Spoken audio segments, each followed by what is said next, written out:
On the broadcast tonight, the Korean president's sales diplomacy. President Park Geun-hye on a state visit to Indonesia is marching on with her sales diplomacy.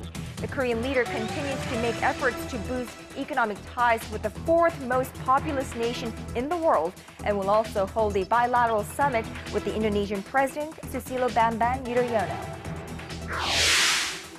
Mom meets son. The mother of a Korean American imprisoned in North Korea meets her son in Pyongyang. Experts are focusing on North Korea's intent or motives for allowing this visit. Is the isolated state using this event to seek dialogue with the U.S.?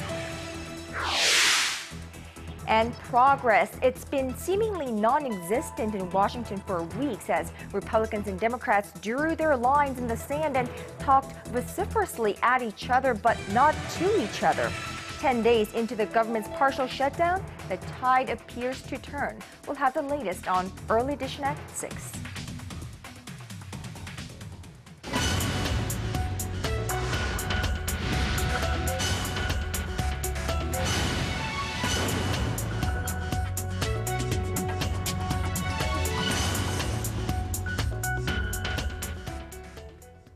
It is 5 a.m. in Washington, 11 a.m. in Oslo, and 6 on a Friday evening here in Seoul. Welcome to Early Edition at 6. I'm Moon Gon-young. And I'm Daniel Chen. Thank you for joining us. We begin with the latest diplomatic efforts by the president, this time in Indonesia.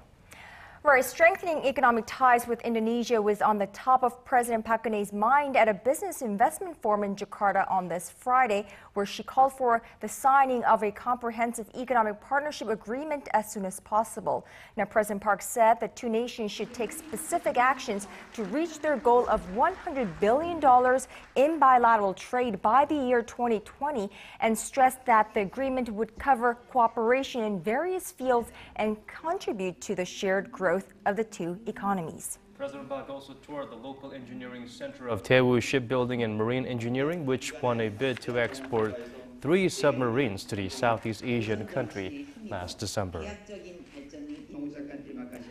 Now, the mother of Kenneth Bae, a Korean American who has been detained in North Korea for the past 11 months, reunited with her son in Pyongyang on this Friday. Much of the attention surrounding the visit has focused on North Korea's motives for allowing it, with many experts speculating that Pyongyang is trying to reopen dialogue with the U.S. Our Han Da-eun tells us more. Kenneth Bae, who's been detained in North Korea for 11 months now, reportedly met with his mother, Pyongyang, on Friday after having gained permission from the authorities for a visit. Japan's Kyodo News Agency says Mrs. Bae reunited with her son in a hospital in Pyongyang Friday morning, where she confirmed that her son's deteriorating health was slightly improving. Mrs. Bae is known to have received prior permission from the U.S. government and hopped on Pyongyang-bound plane from Beijing on Thursday. Kenneth Bae, a Christian missionary and tour operator, was sentenced to 15 years of hard labor by the North Korean regime in May for allegedly plotting sedition. Much of the attention around the visit is focused on North Korea's motives for allowing the reunion, as the reclusive state rarely permits family visits for detainees.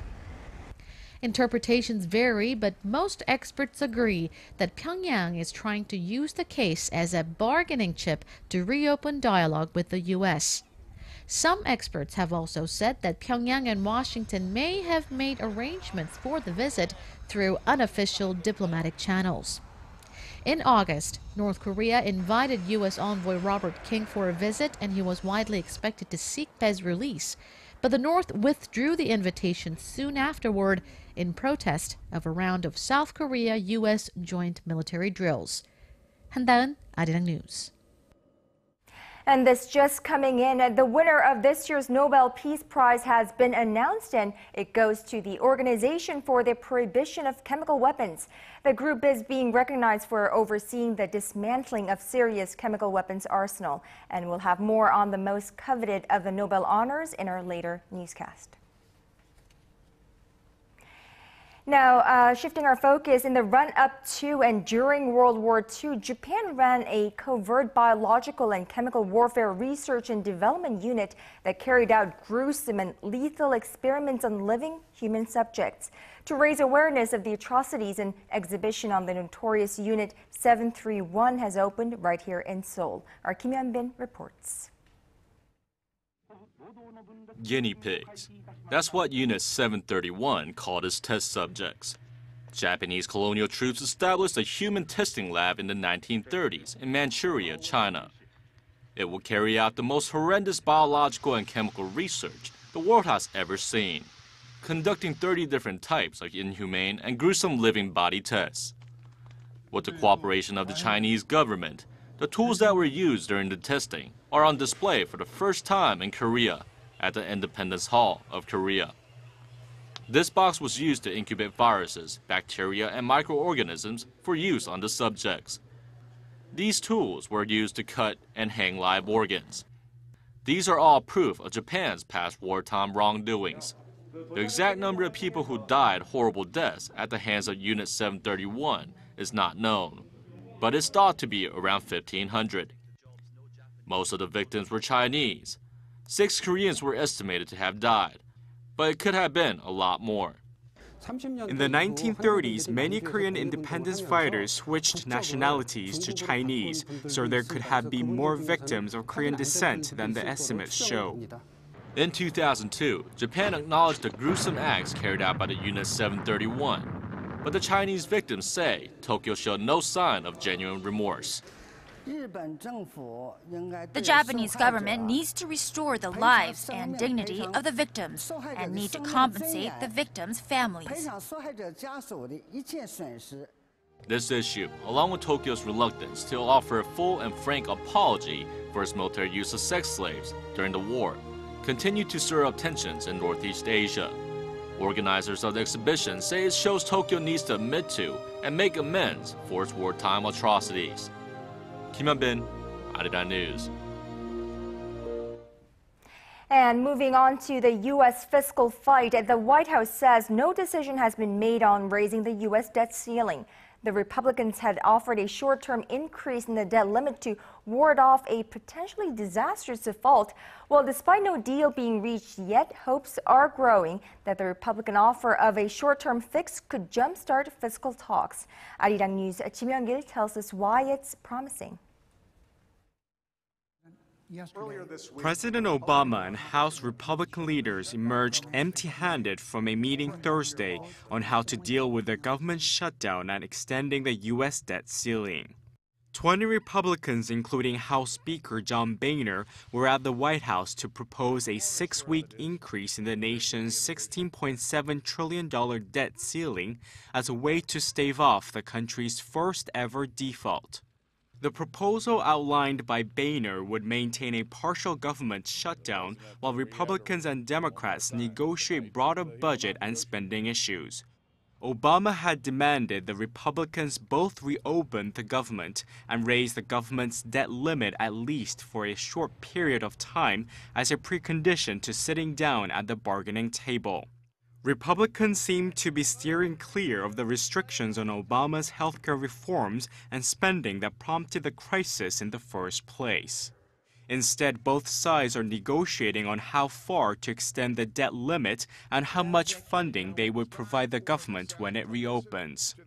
After the meeting, the White House said the president looks forward to making continued progress with members on both sides of the aisle, but added the Republicans have yet to propose a specific bill. The president wants to quickly end the government shutdown that began on October 1st. Kim Hyun-gil, Arirang News. Seoul will play host to the biggest international gathering on issues related to the internet next week. Our Hwang Sung-hee gives us a preview of what will be discussed at the Seoul Conference on Cyberspace 2013. Earlier this year, the computer networks at major South Korean banks went into simultaneous shutdown mode, paralyzing bank machines across the country. The suspected culprit behind the incident was North Korea, as it had earlier warned of a sophisticated strike on the South amid an escalation in inter-Korean tensions. Such cross-border cyber attacks are now commonplace. And to discuss ways to bolster international cooperation in dealing with cyber terrorism, around 1,000 IT experts from more than 90 countries will gather in Seoul next week.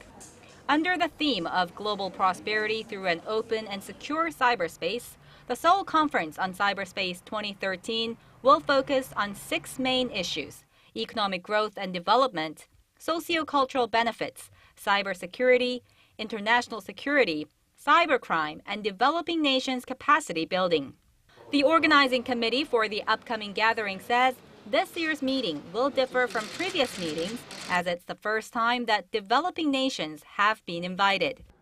In order to effectively use information and communication technology, a country needs the technology necessary for ensuring cybersecurity. We will discuss ways to share and deliver our technology to developing countries. The annual conference is the third of its kind after previous meetings in London and Budapest. The British government founded the International Forum in 2011 in an effort to seek common ground across countries on major issues related to cyberspace, such as cybercrime and the social benefits of the Internet. On the last day of the meeting, the participants will adopt a so-called Seoul Principle, which will serve as a guideline for effectively dealing with the darker side of cyberspace. Hwang Sung-hee, Arirang News.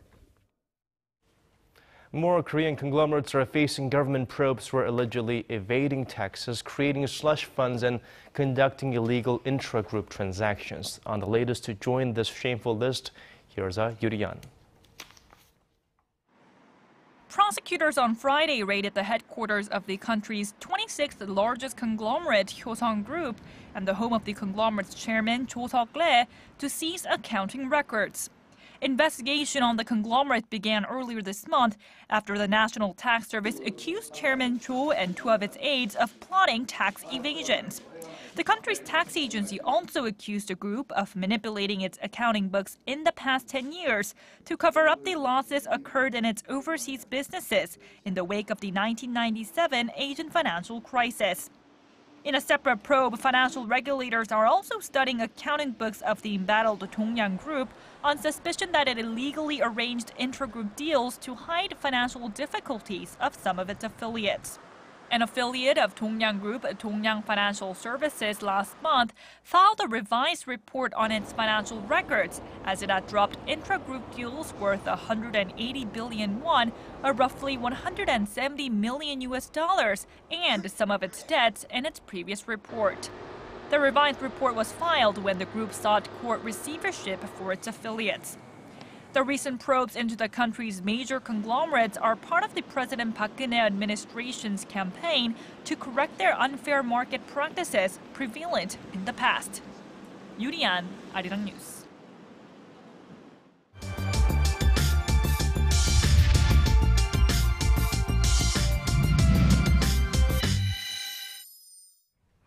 A newly released survey shows that the aggregate debt of Korea's top 30 conglomerates nearly doubled from the pre-2007 crisis level to around 600 trillion won.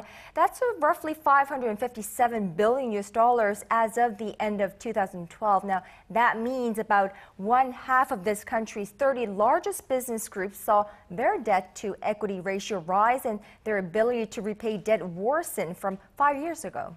And with the nation's business news of late having been centered on bankruptcy scandal involving Korea's 38th largest conglomerate, the Pyongyang Group, many in the financial community fear that there could be a spread of the liquidity crisis across family-controlled conglomerates or chaebols in this country. So are Korea's biggest firms in danger, and could there be another Pyongyang Group crisis in the making? Well, joining us live in the studio to give us some perspective is Dr. Lee Jong-eun, professor of economics at Seoul-based Sejong University. Professor Lee, welcome back to the program. Thank you for having me. Now, so the figures do look quite troublesome. According to this set of data released by the online data provider, chaebol.com, the amount of debt held by the top 30 biggest conglomerates as of last year was far higher than that of the government. Now, why don't you first give us a quick analysis of the current situation?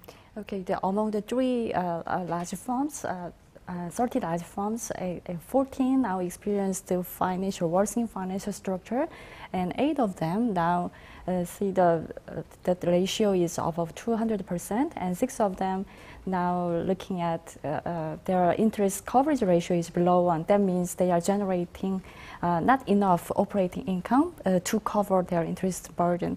And in a more broader picture, actually 10.6% of financial distressed firms, actually it takes up large firms. So this proportion is increasing since 2010. And it is also reflected in the financial market. So banks' exposure to large firms now 221 trillion won. So it's increased from 199 trillion won since the Lehman crisis. Right. Other than K-pop star names, the word chaebol and all the big conglomerates in Korea, they are pretty much very popular in any other parts of the world where they major or study in business. Unfortunately, we have them crumbling down. So we have a list of the ones who hold the highest amount of debt, the top 10 maybe of the list of shame. Mm-hmm. Okay, I'm reluctant to mention the company's name because it will worsening their problems. Could be just temporary liquidity problem, but in terms of the sectors, construction and shipbuilding and shipping companies, they have some in financial predicament. Also, strikingly, in this year is different from the years in 2009 to 2012 because just after Lehman crisis, we just see the small and medium-sized firms, they are in the structural reform, but now we saw the large firms are not exception. Well, Professor Yi, as we mentioned at the start of this segment, the amount of debt owed by the nation's biggest firms nearly doubled within the past 5 years. Now, that's a pretty dramatic increase, wouldn't you say? So what would you say are the main factors behind this phenomenon? I think this is actually aftermath of the global financial crisis. Also, it is due to the bank's risk-averse attitude, so they expand lending to large firms at the expense of small and medium-sized firms to avoid credit risk. Also, if you find the internal reason, some firms expend too much merger and acquisition activities, so they find a liquidity problem to finance their deals. Okay, some critics are saying that this very unfortunate trend that's going on, it's been overshadowed by some of the stellar performances by select few companies, namely the Samsung Group or the Hyundai Kia Automotive Group. But would you agree with them? Yes, if you take out the Samsung and Hyundai groups, then the debt ratio is increased 2%. So it's more or less is true. Well, so the signs of distress in Korean companies are starting to intensify with weaker conglomerates like the Dongyang Group that we just saw already feeling the pain. Now, if Korea were to see more of its conglomerates face a liquidity squeeze, if you will, perhaps leading to the fall of these large firms, how huge of a blow would it be dealt on the Korean economy as a whole? I think the cooperative bond market will shrink and it will undermine the dynamism of the companies. Actually, if you see in the workout program, creditor groups and financial authorities, they have different objectives. Actually, financial authorities are more concerned with the financial stability, whereas creditors want to assess the true probability of revival of those firms. So these two different objectives can cause some conflict. So it could lead a very constructive structural reform, but also could be very imperfect structural reform, just covering up temporary financial problems. But it's a really tricky decision because it can determine the current and future environment of the employment. Okay, it's highly unlikely, according to many, that the economic and financial conditions at home and abroad will improve in the short term. But Professor, you do have any possibly positive news to add to this? Actually, yesterday I have heard that construction and shipbuilding and steel, the industries, their business cycles are improving. So, but still, the business sectors need to find new business opportunities, sensing consumers' behaviors, and they focus their resources in the more promising areas, not just the huge M&A deals or real estate investments. right? They always try to go for the big money and sometimes miss out on the little and finer prints in their environment and, of course, their industry. All right, Dr. Lee Jong-un, Professor of Economics at Sejong University, thanks ever so much for speaking with us this evening. We appreciate it. Thank you very much.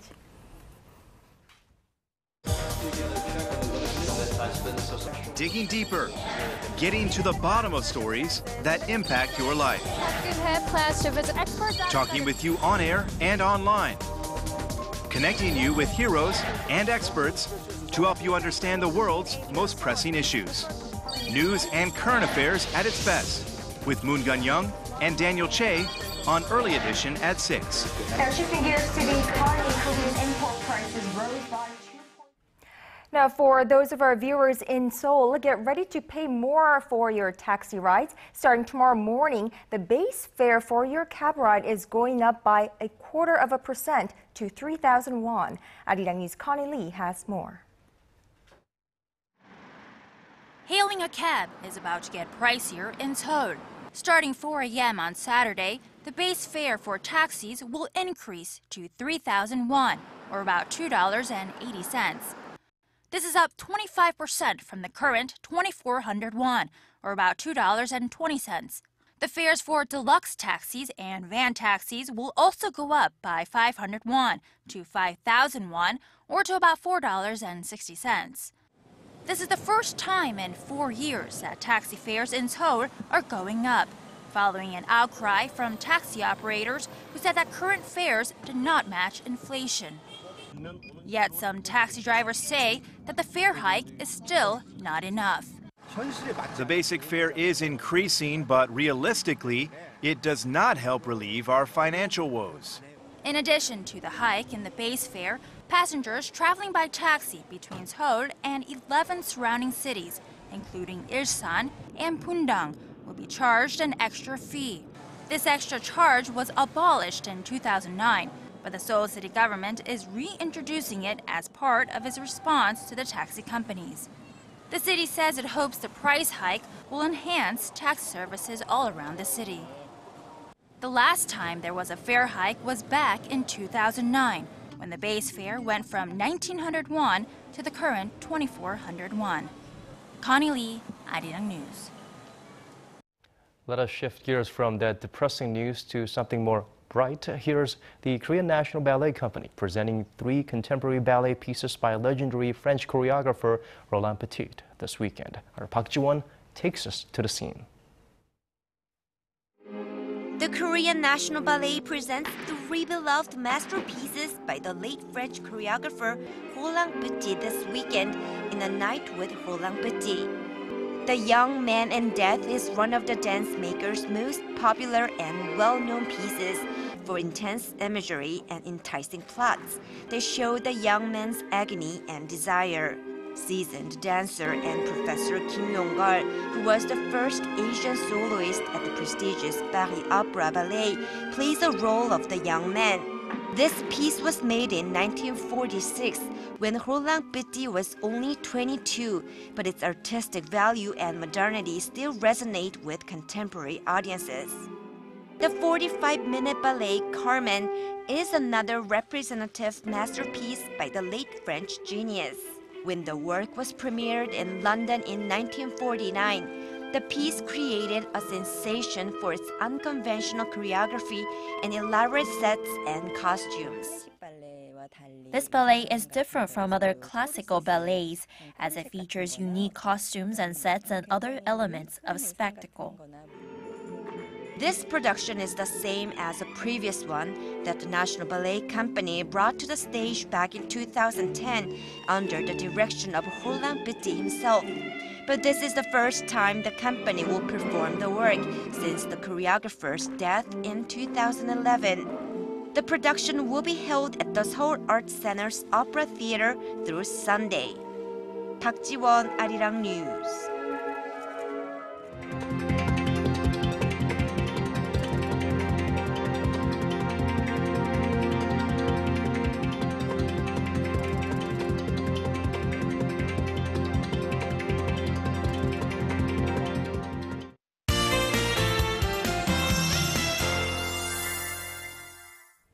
Time for weather. That means we turn to our Kim Bo-kyung standing by at the Weather Center. Hello there, Bo-kyung. Hello, Daniel and Kanyang. What a beautiful autumn day we had here in Seoul and throughout the country today. Right, and Bo-kyung, you know, the leaves on Mount Cheorak and Mount Chiri, I hear, are now starting to change color. So you have to tell us that this gorgeous, gorgeous weather is going to continue over the weekend. Well, Kanyang, I'm more than happy to tell you that it will. Well, today early morning, we had some thunderstorms in the central regions, but things cleared up pretty quickly. Now, tomorrow, we have sunny and clear skies forecast throughout the country. However, there should continue to be strong winds and morning temperatures should drop to the low teens, so please be sure to grab a cardigan before you head out. Now, taking a closer look at tomorrow's forecast, well, it's looking absolutely sunny throughout the country. Seoul should make it to 23 degrees, meanwhile cities down south should hit the mid-20s. Moving on to other regions, Daejeon should reach 22 degrees, meanwhile Dokdo should peak at 20 degrees. Well, that's all I have for you this hour. Hope you have a wonderful Friday evening and join me for another update after 8. Thank you for that, Bo-kyung. And that's all from us for this week. Thank you for watching. This has been Daniel Chan. And I'm Moon Kanyang. Thank you as always for being here with us. Have a wonderful weekend and we'll see you right back here same time Monday evening. Good night.